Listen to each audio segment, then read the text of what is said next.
संरक्षण करी अर्थनैतिक सामाजिक प्रगति पे जब 78 वर्ष लगिला एवं आज पुणी संरक्षण कथा उठुची एवं कोटा भितर कोटा सुप्रीमकोर्ट राय देती तो सुप्रीमकोर्ट राय देले सबू वर्गर लोक नहीं सबू दल लोक नहीं एक सहमति रास्ता बाहर करने कथा से मैंने बंद करेंगे उच्च वर्ग लोक मैंने बंद करेंगे तेणुक ये बंद द्वारा समाधान हम ना जदि आम्बेडकर रखी 10 वर्ष पर कोटा रखिब ना किंतु देखला से 10 वर्ष अर्थनैतिक सामाजिक प्रगति है ना बोली संरक्षण आज पर्यंत रही तो संरक्षण लोकों समस्या समाधान दिगरे अर्थनैतिक दिगरे सामाजिक प्रगति दिगरे जीक सहायक होनी एवं राजनैतिक सुविधा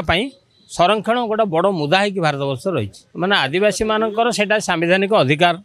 सी अधिकार हाथ रू माने किसी अंश पलैब बोली से आशा कर जो माने जो आदिवासी जो माने संरक्षण सुविधा गोटे मुख्यमंत्री होगा कि गोटे बड़ है राजनैतिक आरक्षण रहिबो किंतु निजुक्ति क्षेत्र में अन्य क्षेत्र में जदि आरक्षण दिज्व ताहले आउ कौन कले गोटे जाति उठिबो माने लेयर जो माने ऊपर लेवल रे आसीगलानी जड़े आईएएस पाइला पर ता पुओ को संरक्षण देले ताले कौन ताले लाभ कौन ये गोटे मौलिक प्रश्न तो सुप्रीमकोर्ट जहाँ करिसेंती तांको रायटा को विचार को निया जाऊ एवं राजनीतिक लोक मैंने निष्पत्ति नियंतु ये छोटिया छोटिया गोटा संरक्षण आड़े बांग्लादेश रे गोटा सरकार भांगीगला तेणु संरक्षण आड़े एठी गंडगोल न हो एवं भातृ भाव नष्ट न हो भाईचारा नष्ट न हो तेणुक आपको संवेदनशील घटना यहाँ आर समस्यार समाधान पर उचित पदक्षेप नि जाऊ। विजय पट्टनायक बीजेडी थे बीजेडी थला बेले प्रथमे प्यारी महापात्र तांकर पड़लानी प्यारी महापात्र से विरुद्ध जो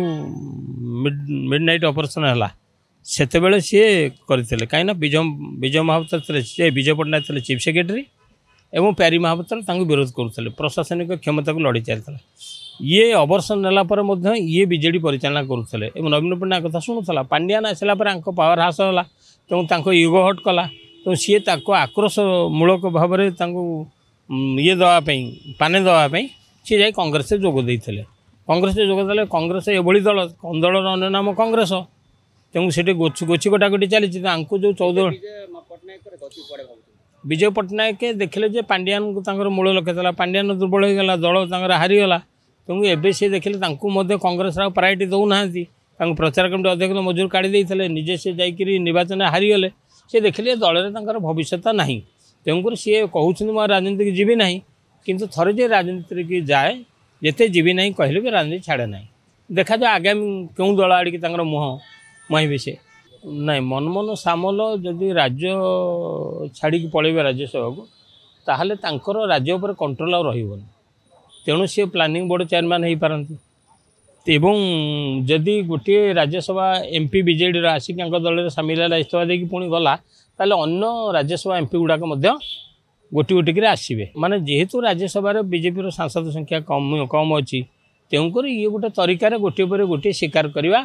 ऑपरेशन कमल आरंभ कर ओडिशा रे।